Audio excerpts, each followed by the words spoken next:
Hello, everyone, and welcome back to another episode of I Like to Read with me, your host, Rachel Polanski. Today, I am very, very excited to be joined by Caitlin Barasch. Born and raised in New York, Caitlin earned her BA from Colorado College and her MFA from New York University, where she also taught creative writing. Her work has appeared in over a dozen publications and has been nominated for Best Small Fictions. A former bookseller, Caitlin is currently a creative writing instructor at the Writers Circle, and we are here today to talk about her debut novel, A Novel Obsession. So, hi, Caitlin. Thank you for joining me. Hi, thank you for having me. I've been looking forward to this. I think we connected over Twitter like months ago. So yeah, as soon as I read your book, I was like, exciting. I need to talk to this woman. Like, I love everything about it and I'm excited to delve into it. So, first of all, this is your debut novel. It Congrats. is. Thank Can you. you talk a little bit more about the creative process behind that and also just sort of what drew you to fiction writing? Yeah, absolutely. So, it's funny. I'll start with the second half of that question Sure. since I think I could go way back in time.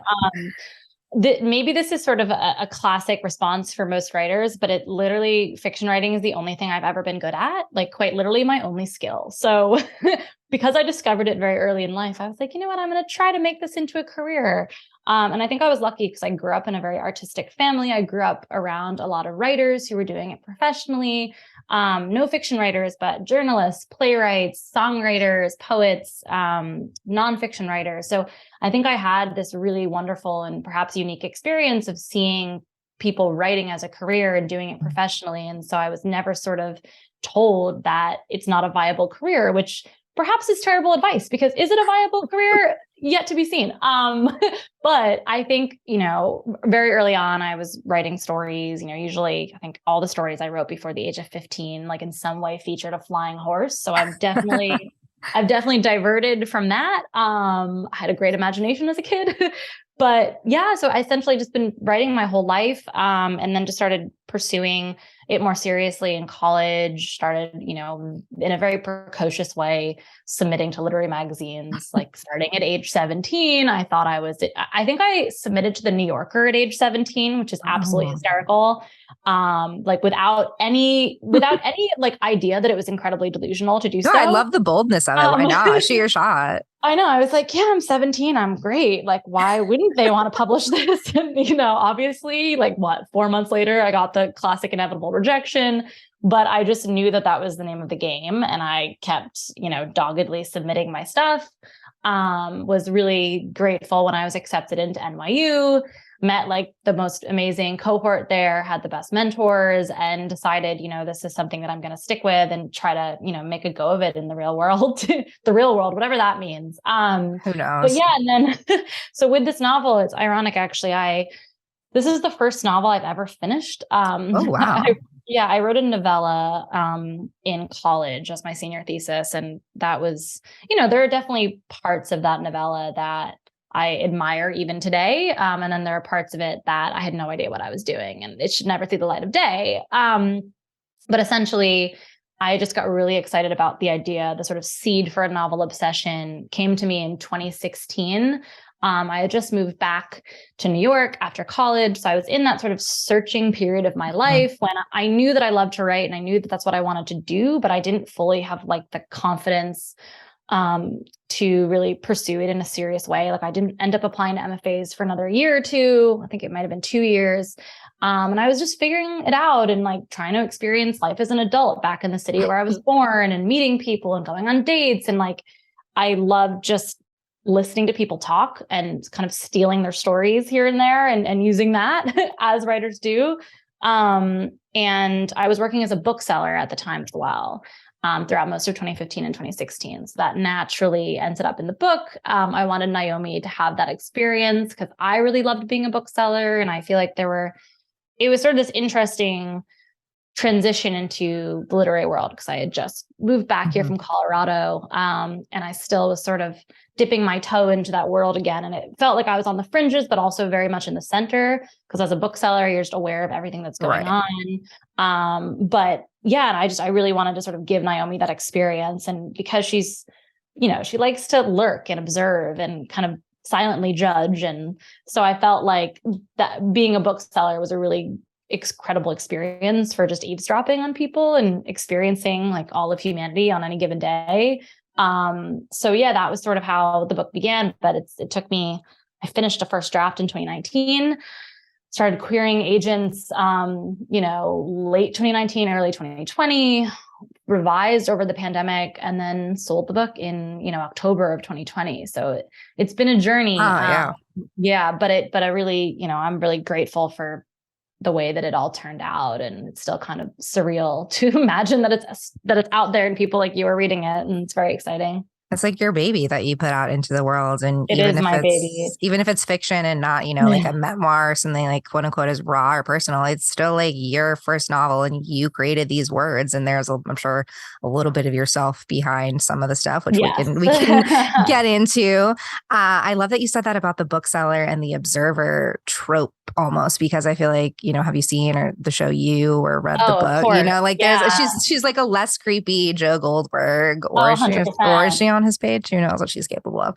I could see her taking Joe Goldberg in a cage fight. Like, I think that she's a little, he's a bit less subtle. Yeah, I was gonna say, like, she's a little more like socially in tune. I'm always like, how did no one pick up on Joe's creepy vibes? Like, yeah, he's cute, but like, come on. I know.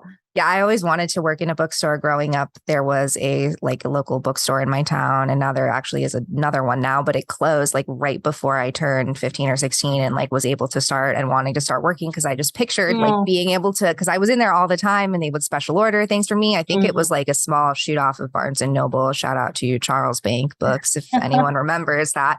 But yeah, I would go there all the time. And then when they closed, I mean, it was really devastating because I was like, this is the place I really wanted to work. And then I ended up shuffling around various like ice cream and bagel places, but I was able to get a lot of unique stories and experiences and pick up on people there. But it's a different vibe when you're serving people food or even working in retail, like working in books specifically. Like hopefully someone is going in there with the specific intention of like wanting a book either for themselves or someone else or for the future. Whereas like, even if you're browsing, hopefully you're in there browsing because you like books. But exactly. Generally, I would say the customers were cool and you'd have great conversations with them. Occasionally they would just end up there because it was in a very sort of touristy neighborhood. So it was essentially like a place people would just pop in as part of their stroll. And it was near the Brooklyn Bridge. So oftentimes people would be lost like on their way to try to find the bridge, and they'd pop in and be like, can you tell me how to get there? Do I look like a GPS? No. Yeah, I know. I somehow didn't mind that as much because I was like, usually this is probably, I don't think that my former bosses would be shocked to hear this, but I loved when it was quiet in the store because I would just read. Like I read so much on that job, and I was probably supposed to be like sweeping or helping like read. No, you got to get to know the product. Yeah. But I was just like always behind the desk reading. And if a customer would come in, it would be like kind of an interruption to whatever I'd been reading. I know. But no, I think, once I actually looked up from the book, I think I was like fairly charming enough. Yeah, you see, we've got good vibes. We talked for a little bit before. Yeah. But yeah, it was a great experience, and definitely one of the few things in my life that I did sort of allowed Naomi to co-opt. Yeah. Can you talk a little bit else about what other elements of yourself you put into Naomi, or just the characters? Obviously, you're from New York City and lived there. Yeah. So I feel like I love seeing cities that either people have lived in or familiar with, because it's like, it is a real city and it's fiction, but it's like their reality and their universe. So can you talk a little bit more about those elements of personal infusion? Yeah, 100%. I mean, I think it's kind of impossible in this day and age to not put a little bit of yourself in there. And I think because Naomi is so wacky at various times, she is like, can be incredibly unhinged. And I love her for that. Like, at the same time that, I have sometimes the same reactions to my character that readers do, because in a way I am both a writer and a reader. I had to read that book so many times. And the more times I read it, the more Naomi felt like her own person. Like she was out there walking around in the world, and I was just as infuriated with her, but also just as sort of compassionate towards her. Like I had to really understand her, despite her many flaws. But I think, a big thing that I put in there was just all like my base insecurities that I feel like I had been talking about with friends and with fellow writers, the things that I was thinking about, that I wanted to explore in a very extreme way, like insecurities about, whether or not you're worthy of love, insecurities about whether or not you're talented and or driven enough to, see your dreams through, like to actually accomplish something, to actually live up to your own standards for yourself. The idea of like grappling with family legacies and the sort of double-edged sword of having a family that is simultaneously like so supportive of you and believes in you, but then that sort of how that ends up feeling like a lot of pressure when everyone thinks you're going to make something of yourself that can almost be like a crutch in a sense. And almost prevents you from doing the actual work. Cause you're like, well, everyone thinks I'm special. Like it'll be fine eventually. But then you're like, no, I have to get the butt in the chair. Like that is the most important thing. And obviously there's like certain little kind of Easter eggs I put in there that I share with her. Like I had her go to college in Colorado. And I think in the sense that I just really wanted to write about Colorado. Like there were a couple scenes in there. I wanted to remember the mountains. I wanted to evoke that. And the things that I put in there were almost like little jokes, like inside jokes with myself almost. Oh, I love that. That's really cool. Yeah. And I think in a way I had to give her elements of myself in order to identify with her, because I think at some points, like her world and her mind is so dark that I needed to find ways to access her even in those darker moments. And I think I was able to do that by infusing her with little bits of me, because you have to sort of have compassion for yourself. I mean, that's the goal, right? So by giving her a little bit of me, I was able to have compassion for her and write her in a way that, I never wanted to purely villainize her. I think reactions to Naomi have run the gamut from people who really don't like her and have no sympathy for her, which saddens me, but also it's, their prerogative to feel that way. I feel like, she's an incredibly flawed character, incredibly manipulative, and yet comes from, like has a wounded past, troubled past, has been grappling with a lot. And I want to believe that like she'll be better in the future, like off the page, post the end, I want to imagine that she's out there in the world being a better person, having, learned her lesson, not to spoil anything, but I have a feeling that she did learn from the consequences of her actions. And I want to believe that for her. Yeah, I feel like the people who didn't like her probably just like see too much of themselves in her.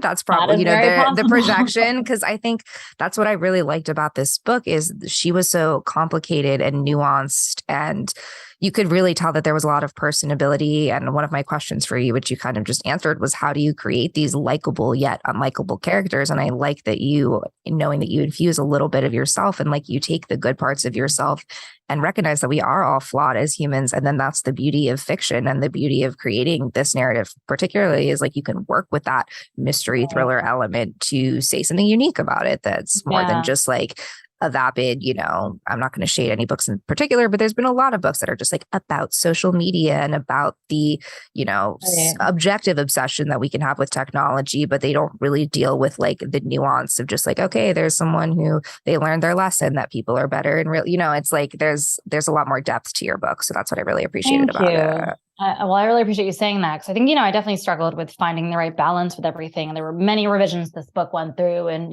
just in terms of like tweaking her motivations and making sure that she was coherent throughout, that we sort of could understand why she was doing what she was doing at any given moment, even if we were like, what the hell are you doing? When stop. But I wanted to at least sort of gesture at this underlying motive. But I think, to your point about creating a character who's both likable and unlikable, to create a character that feels as authentic to, my own experiences bumbling through this world. And I think, I've been having lots of conversations with fellow writers and just in class, during my MFA, like we could tell when a writer wasn't being honest on the page, whether or not they were hiding something or not allowing their character to fail or not allowing their character to be humiliated. And I feel like the scariest or most humiliating thing you can think of to write is usually the thing that will resonate with people, because I wanted to sort of explore initially with the premise of the book, just this idea that Naomi has no impulse control. And I think a lot of her impulses, a lot of her deep, dark fantasies and fears are things that everyone can potentially relate to, but that they wouldn't go as far as she goes, hopefully. So yeah, I want to sort of start with that, like show her that she's vulnerable, show that she's insecure, show that she has these dark thoughts, because I imagine like I would have wanted to see a character like Naomi when I was growing up, someone who just like was kind of a mess. And, luckily I feel like there's a lot of novels these days that show women in all of their like absolutely messy glory.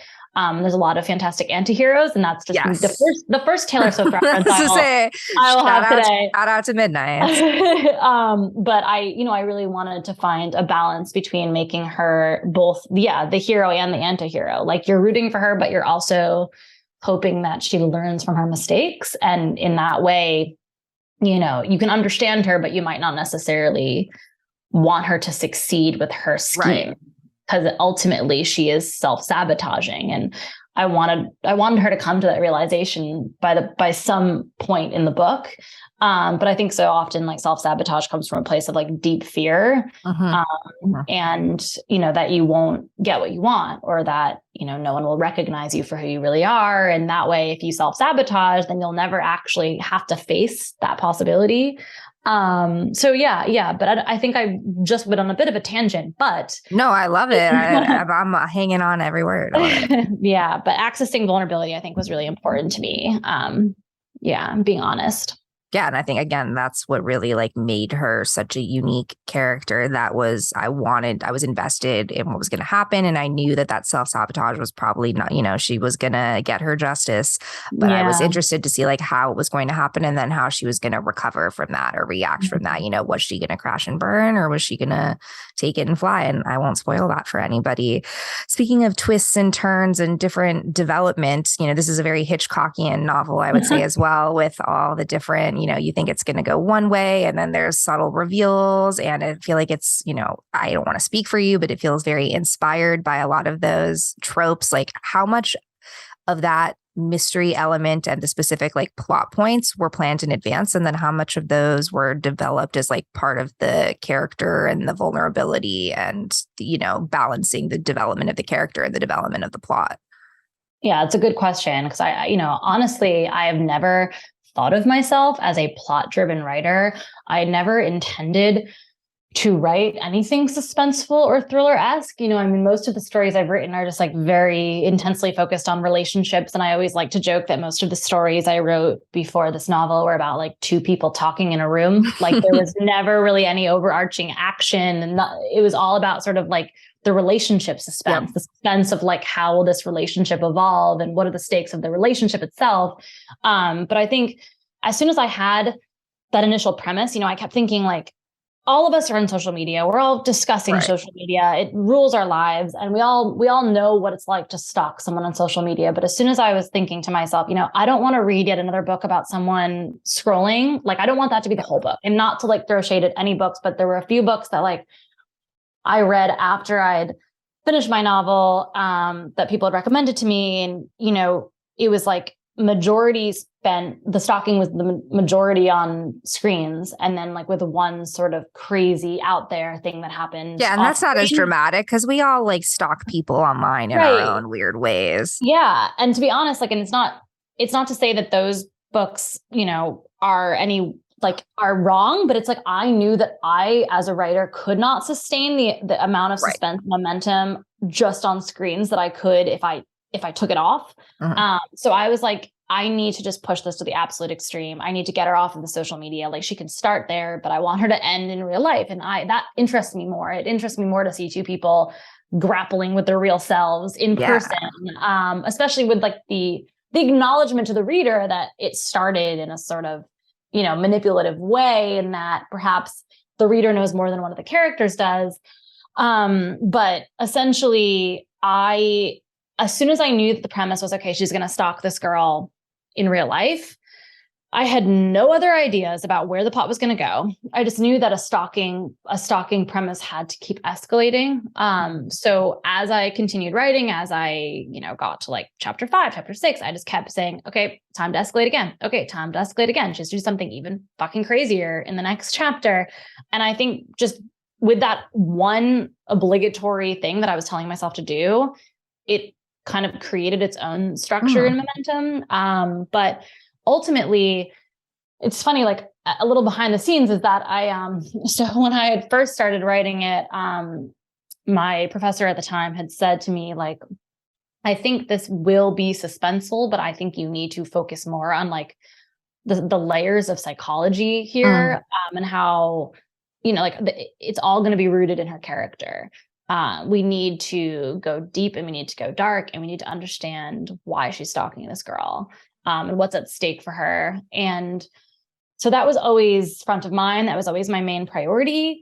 I don't think I honestly could have successfully written a straightforward thriller, like no dead bodies, no Right. crazy. Well, those are the creepier things sometimes because it can, I mean, you always think, oh, I'm going to get murdered or killed, but the statistics of that actually happening are pretty rare. Whereas the idea is someone out there in the world just potentially just like watching you your whole life and you never know about it, unthreatening, like that's kind of creepier. Yeah. Surveillance. I mean, we're in a surveillance state and it is kind of interesting to think about, kind of scary to think about, which is the amount of access we have to other people and the amount of access they have to us.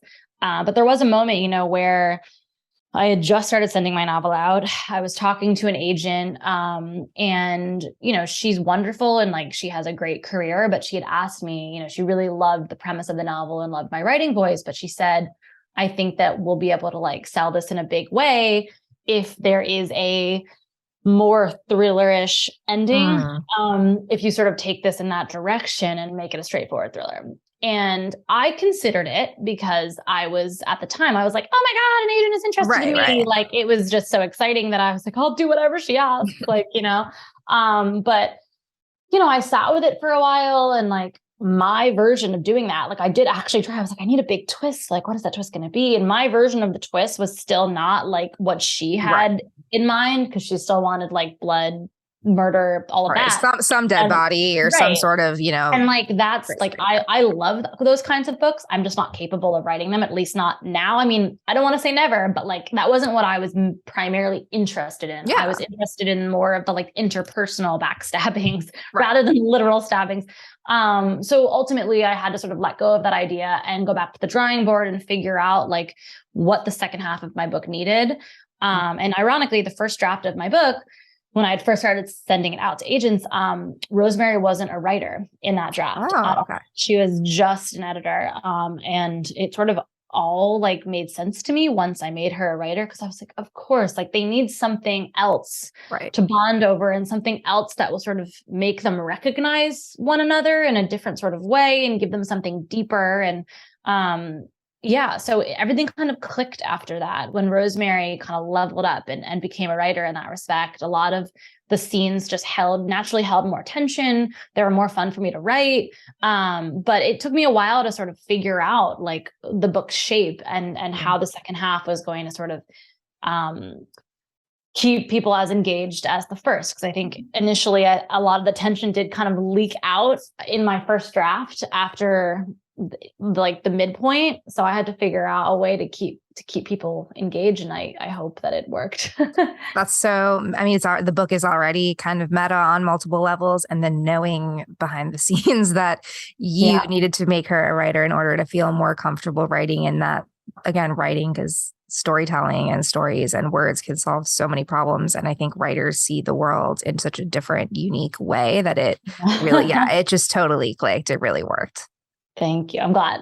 Yeah. It definitely felt, but I was like, oh God, this is definitely going into like ultra meta territory. And that's not always everyone's cup of tea. So I just had to sort of lean into it. It wasn't, because I've read a lot of like auto fiction, especially recently. Like I'm not going to name any of the books, but like they play with the idea of like the writer is themselves. And it's like the writer is writing a book that's about themselves. And it's like, I have no problem with autofiction if it's like really focuses more on the fiction piece. But when you're trying to make a statement like about the writing process or like about yourself as a writer, it doesn't always work for me. And so I think adding those thriller elements helped it, enhanced it, but made it so it's like I didn't think this book, and it's not really, was it like advertised as a thriller or like crazy? Like how was the book like specifically targeted and advertised?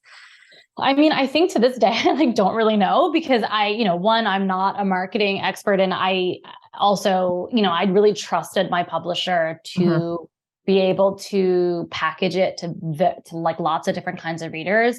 And interestingly enough, like I have so much gratitude for my cover. I feel like my cover does so much work. So good. It's so great. I mean, she nailed it. And I feel like with the cover, the sort of millennial pink, Yep.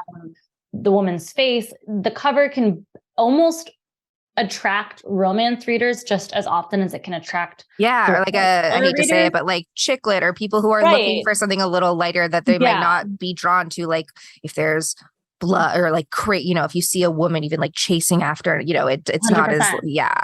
So I think in this weird way, like they managed to kind of sit on the fence between both of those kinds of readers. And I appreciate that, because like I would have no idea how to market my own novel. Like I'm always like, oh, it's my stalker novel, but it's really a psychological thriller, Right. and it's about one woman totally unraveling. And so I think of it more of sort of like a psychological character study, but that's just because that's how I wrote it. Right. But there's also the whole millennial commentary and critique, 100%. and there is the social media element. It's also a New York City book too. Like the city itself is a character too. Yeah. So I've been sort of glad that on the one hand, it hasn't been able to slot neatly into any genre. And, at first I was like, oh no, like, are the right readers going to find it? But now I just think that there's so many different kinds of readers that are discovering it. And I would never necessarily be able to pinpoint the perfect audience. And I think the people that are discovering it and it's resonating with them, they're from they read all kinds of genres. So it's exciting, like in that way. Yeah, like I love thrillers. I love social commentary and critique. So it fit all those books, and I fit all those, niches. And I would never, if I had to choose one genre for the rest of my life, that would be a hard question, because I would, usually say like I'm not a huge romance fan, but lately I've read some really cute romance books that are more focused on like readers and writers. Like there's one called like Book Lovers, I think. So I'm like, maybe just Emily Henry. Yeah. So I'm like, maybe I'll just having a writer or a book or a book, someone who likes books, because it's like, it's sort of the self-indulgent thing, or it's like, yeah, if you have a movie about someone who's making movies, or a writer, it's like, it's kind of, or an actor, it's like a little self-gratuitous, but it's also kind of like targeting those people who are interested in that 100%. kind of thing. I know. Yeah, more broad question for you, but how have you seen, or how do you think that the unreliable narrator trope has shifted throughout literature? Oh, that's a great question. I mean, it's interesting because I've even had those discussions with agents as I was querying, because I think there's, in some cases, the unreliable narrator is someone that the reader can't trust at all, in terms of, we literally can't believe a word that's coming out of her mouth, and we can't believe anything she's telling us. And then there's also the kind of unreliable narrator that's lying to themselves, but the reader is aware of that. Right. And the reader is kind of in on it and just waiting for the narrator to kind of figure out that they're lying to themselves. But it's interesting. I was having this discussion with one agent who was saying that the unreliable narrator, like the first one that I mentioned, the first kind of tropey one that I mentioned of like, can the reader trust anything that the narrator is telling us?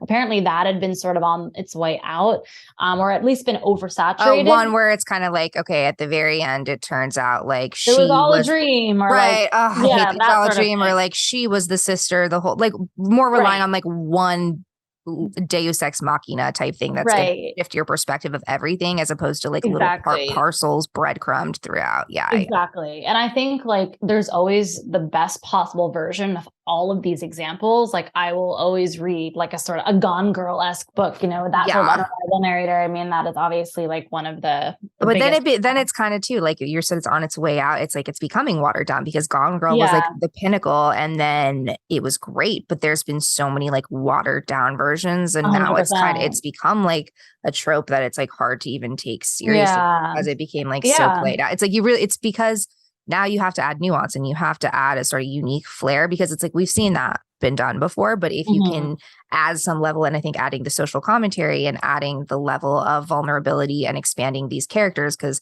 we love Gone Girl, but like she's definitely like, there's not really a lot you can look. She's not very redeeming, and she's definitely your characters, I think, exist around the plot, whereas the plot does not exist around the characters. And I think a lot of other books have that going for them, which it appeals to a certain kind of reader. But as someone who enjoys more like highbrow or like, high concept stuff, like I think it was solid. Thank you. Yeah. And it's interesting because I had the similar conversation even with the same agent. It's funny. This agent and I were actually friends at the time. So we were just talking about it like casually, but she was talking about you and how, Yep. Both in the novels by Carolyn Kipnis, but also in the TV series, that Joe is like the ultimate unreliable narrator because he is so convinced of his own justification metric. Right. He believes he's a good guy. And it's so like the level of satire that's working on the author level, that's not quite filtering down to Joe's narration itself, is so skilled and interesting. But it's like, in that case, he would sort of fit into the second option that I mentioned, the sense that like the reader is in on it, even if the character isn't. And I enjoy that. And that was sort of what I was going for, because I think it is fairly obvious, or I would hope that it was fairly obvious as the book goes on, that like Naomi knows what she's doing is wrong, but she is just jumping through so many, like psychological hoops to justify, the means to the end, like essentially saying, it's all for art. And in a sense, she does truly believe that. Right. But she's also so unwilling to imagine any other alternative. And it's really all because she like feels unworthy of love in a sense and is figuring out some shit. And everything that she does for the book is also just because she's testing the water. She's testing the limits of, Caleb's devotion to her in a sense. Yeah. How much can how far can I push you before you break in a sense? And then that would in as the result kind of confirm all of her deep-seated fears. So it was sort of this cruel cycle, but I hope that the reader kind of understood that on some level she was lying to herself. Yeah. And I think in some cases that was probably frustrating for some readers, because I know that some readers wanted to shake her and be like, wake up and like, stop, but I think ultimately she had to believe that, because otherwise her whole world would have come crashing down. Right. So yeah, but it's an interesting question. I think it's an evolving one. Like it's not a really easy question to answer, because I think there's so many different versions of the unreliable narrator trope now. And like every version has so many, different books that are able to succeed on like one level or another. And you never really know like what you're going to get until you finish the book and figure out if it worked for you. But yeah, it's funny. I never even really thought of her as an unreliable narrator in a sense, because I just, in a sense, like I wanted everything she's saying is the truth at any given moment, like to the reader. Like she's really honest with the reader, but not as honest with herself. And I wanted to sort of balance that somehow throughout the book. And there was definitely like moments where I had to tease that out in certain scenes, and perhaps it could have been teased out even further. Who knows? No regrets. But that was sort of what I was going for, that she was fully honest with the reader, but not always honest with herself. Well, I think that's like, we all lie to ourselves to a certain extent about one thing or another. Like, I don't even want to think about how much money I actually spend on like DoorDash on a weekly basis, because it's like, if I'm actually confronted with that, I can sort of just laugh it off and be like, yeah, I should be cooking more and I should be saving more money, but like I'm getting by. But like, then there's the logical side of me that's like, okay, if I actually like thought about it and did the math, I would be like disgusted with myself. I'd be like, where could this money be going?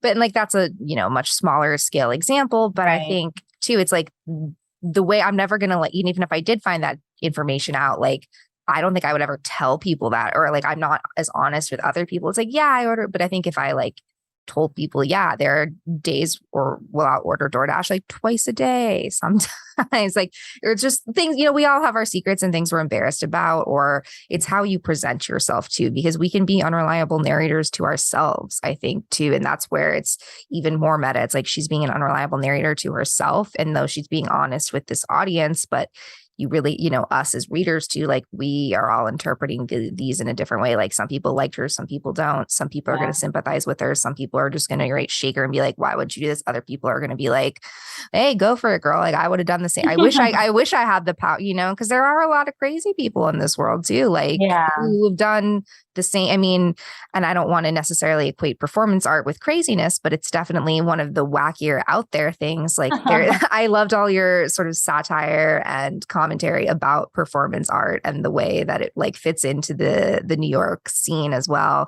Like, what are your thoughts on performance art and how it can sort of tell us certain things about ourselves that other forms of art can't?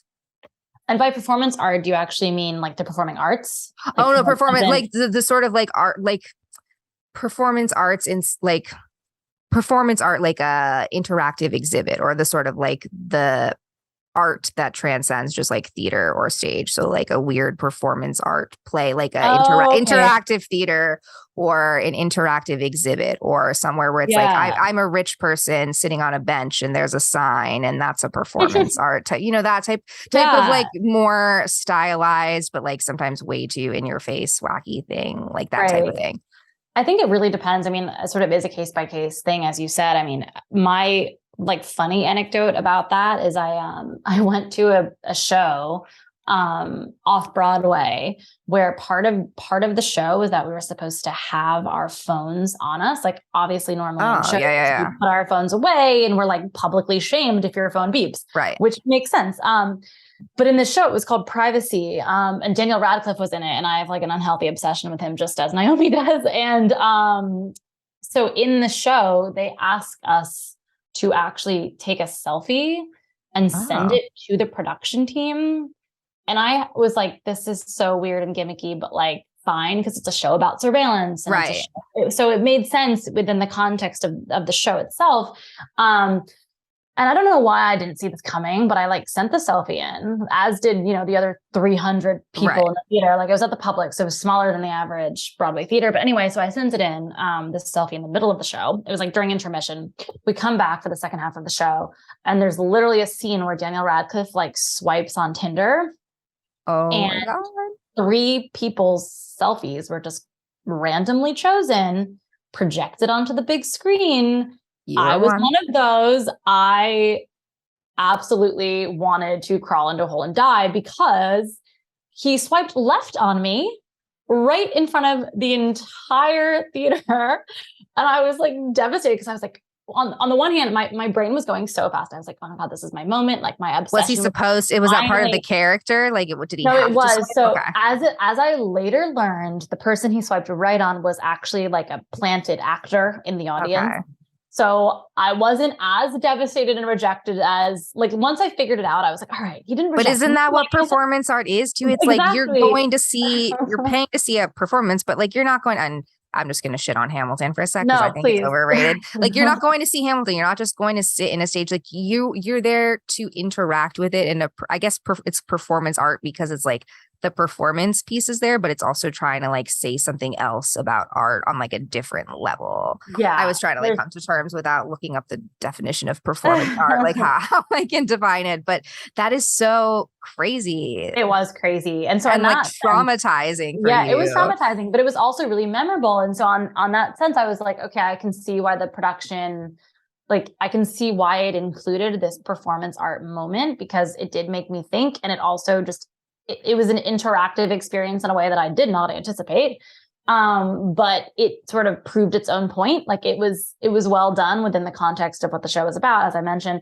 But yeah, it was truly insane. And like to this day, I still can't believe it. And my brother was with me actually at the time, and he just thought it was like, he could not stop laughing because it was on the one hand, like could have been the best day of my life if I had gone on a date on stage with Daniel Radcliffe. Oh, so you didn't know that the person was a plant. So you truly thought like, okay, there is a chance that like I will be the one he selects. Yeah. Like I saw my face up on the screen and I was like, this is the moment of truth. Oh my God. Because it's like one thing too, if you're not picked, like whatever, but because you had the chance, you're like, okay, this is it. Exactly. The person he chose went up from the audience, sat on stage. And you're like, that could have been me. I know. So I was flipping out because, anyway. And then you're like, am I attracted? Because it's like, it's just a picture. So you're like, am I attracted? But at the same time, like it was an awful selfie. It was like in bad lighting. And it was like, well, that's the point too. Like horrible. That's funny too. But it's like, this is what I look like just in my, it makes you question so much about yourself. God, 100%. That is. Yeah. And then I went to the ringer that day. And then you got a totally different experience out of that performance than somebody else who was just like, Wow, that is so Yeah. cool. I really That's my like that. great anecdote that That's a I bring wonderful out. anecdote. That is, and also because I mean, that would be kind of embarrassing and or traumatizing or crazy for anyone. But like the fact that you also just like loved it, like it's someone that you love too, like that just adds a whole other level. Exactly. Like for anyone else, it could have just been like the actor that happened to be in the show you were Right. seeing. But for me, it was someone that I had admired for years. Like I'm not lying to you when I tell you that I've seen every single theater performance that Daniel Radcliffe has been in New York. Like I've seen Equus. I've Wow. seen How to Succeed in Business Without Really Trying. I've seen, I think it was like something, The Cripple of Inishmin. I've seen Privacy. I've seen The Lifespan of a Fact. Anyway, I'm not going to go on because it's almost too embarrassing. I'm very impressed. But I'm a true fangirl, but it's almost become like another inside joke with myself. Like now, because I've made such an effort to see all of his shows whenever he comes to town, even if the show doesn't sound interesting to me, I You will just still have to see see it. yeah. Yeah, I'm like, I can't break the streak.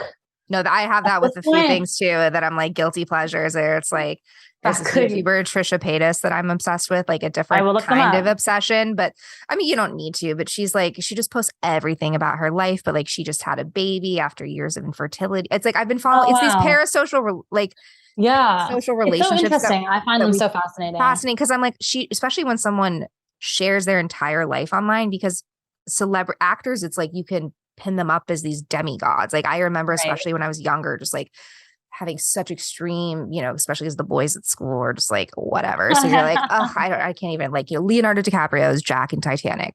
Like that was all I would fantasize about and everything I would want. And that's like a different obsession though, where it was like, I would watch everything. You're like Jared Padalecki from Supernatural. I would watch everything he was in. My friends got me like a signed picture of him for my birthday one year. And I was like, oh my God, this is amazing.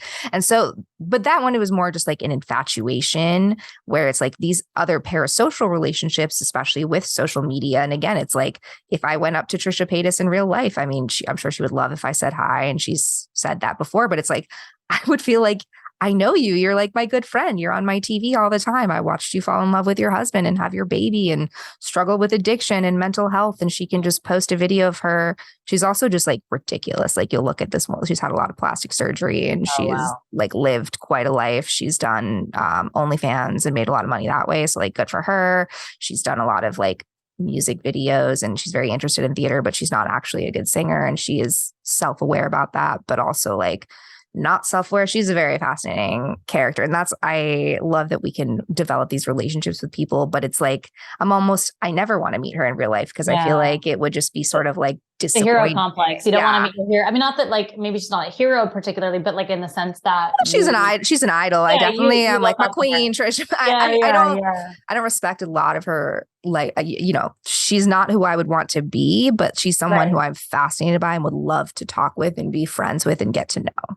Yeah, I completely get that. And I think something about, just going back to sort of the idea of parasocial relationships, especially with celebrities, I feel like what's so great about them and why we sort of fantasize for so long and allow ourselves to stay in that headspace is because there are really low stakes. Like when you have a crush on someone who you will likely never meet, it allows you to sort of, it's a completely like alternate reality in which you never really have to be yourself or imagine whether or not they would actually like you and the person that you are, because you will never meet them. And therefore the stakes are low. Whereas in our actual lives with the people we meet and the relationships that we cultivate, there's always that feeling that we might not be accepted for who we are and that we might, lose someone that we love. And I think there's something really comforting about a low stakes relationship. Yes. And why a lot of people, spend so much time cultivating those. And it's interesting.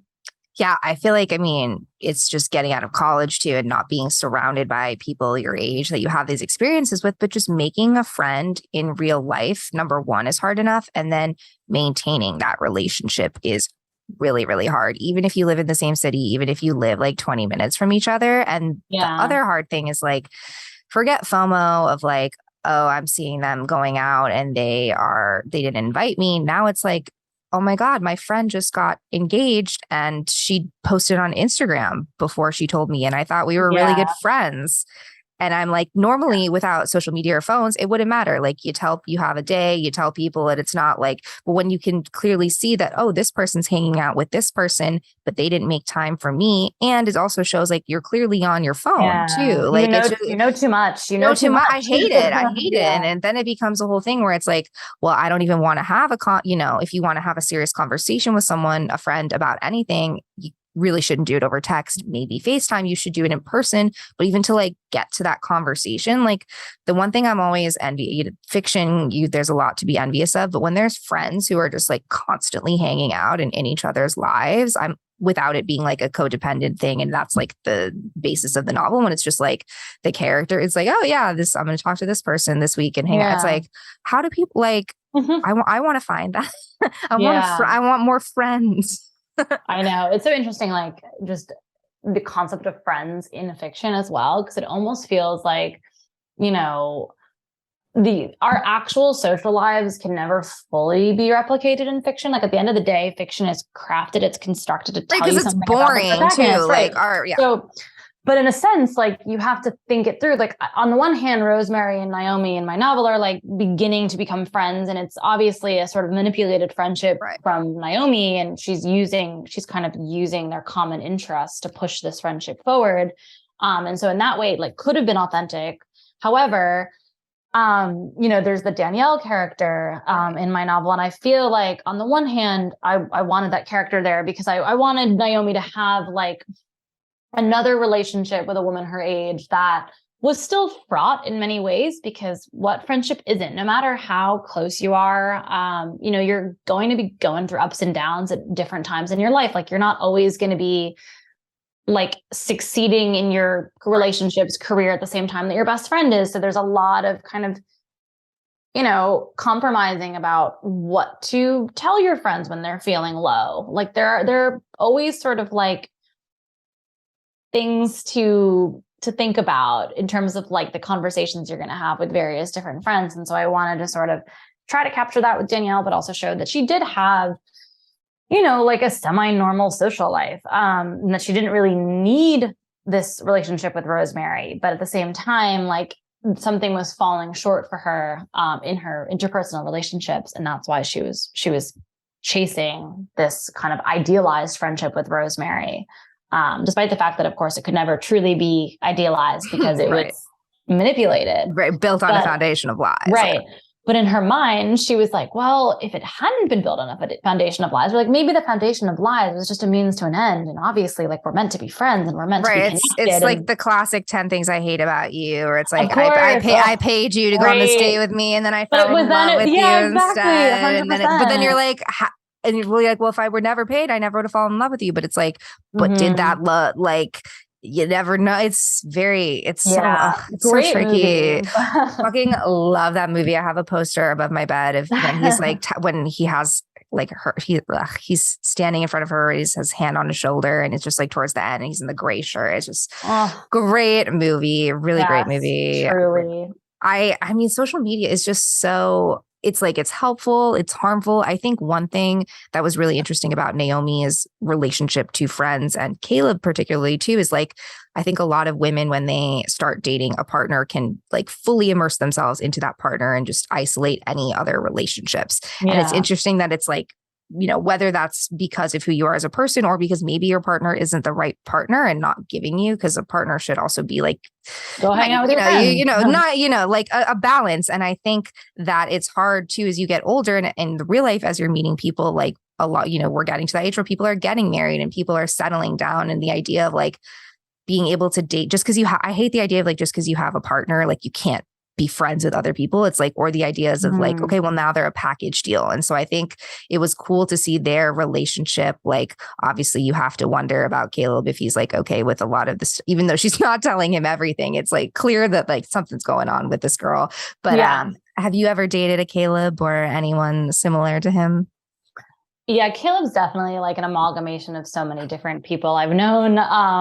And yeah, I mean, definitely, I'm not going to say much more than that. No, you don't want to, I'm sure, how we write it's probably a good like venting exercise too, for you to like put it all into an amalgamation of like the things that annoyed you about past partners. You're like, how can I 100%. And you can manipulate, you can manipulate him. Yeah. He's both,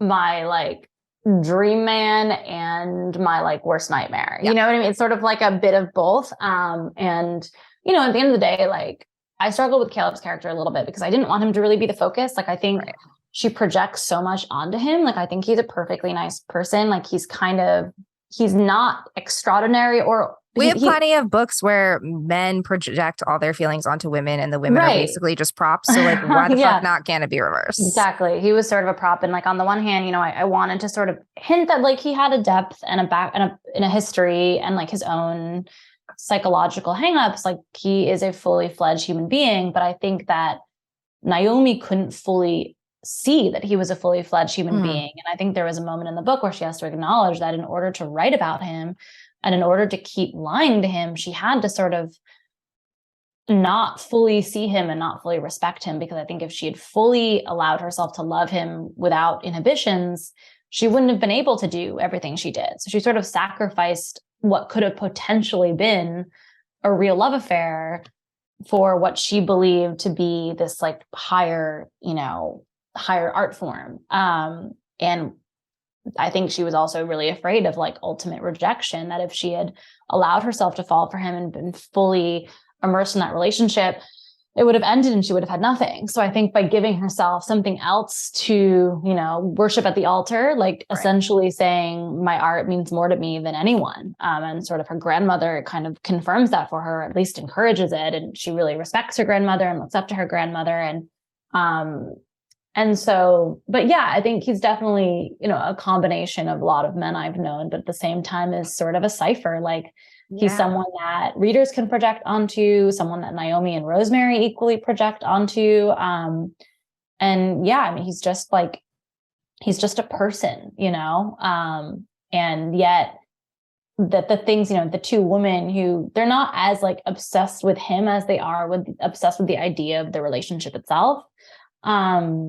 And I think I wanted to explore that too, that we just have this fantasy of what a relationship can look like and what someone can mean to us. And I think in a sense, they kind of objectified him a little too, like the sexy Welshman, and so I kind of wanted to allow him to remain a bit of a cipher. No, I like that about him. Was it totally coincidental that there was like the West End Caleb guy that came out like right around this too? Because I'm assuming, you wrote this before that all came out, but I thought it was kind of funny that was also the New York City, where it was like the dude who was just like dating multiple people. I don't know. I just thought it's just kind of funny. Like, I don't even know the semantics, but it's just West End Caleb. And the fact that there was some sort of like, was it West Elm? Was it West Elm? It's a furniture store. Yeah. Right. I was going to say it's West Elm. West End Caleb sounds more like a serial killer. London, West End. No, because Caleb I don't know many Calebs. Like, it's not a very popular name. It's not like a Mike or an Alex or a Tom. Right. But I think I just went to Google one day and was like, no, it's a cool name. Names, but it's funny. It's like, I don't really think very hard about names. It's just sort of whatever pops. Yeah, exactly. And which is funny. Like, some people really labor over their names because they want them to somehow like capture the essence of a character. And I just feel like if you read the book and you're immersed in it, the names will, meaning will be lent to the names. Right. Just like when you name a baby, like you're not like naming them with the intention that then maybe it comes along and they totally fit their name.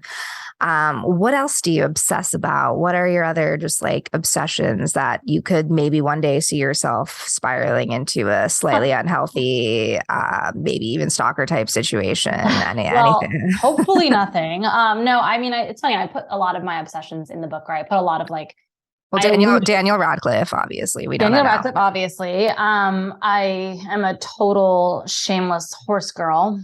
So that was in the book a bit. I did actually discover and begin to love rock climbing. I started rock climbing. Was that in Colorado? I actually didn't start in Colorado. I started one of my MFA friends was a really fantastic climber. And one day she convinced a bunch of writers from the MFA program. She was like, guys, we spent too much time in our heads. Like, let's go to the climbing gym. And I was so nervous because getting out of my comfort zone, you know, and doing something physical and like potentially making a fool of myself. Yeah, I'm not coordinated.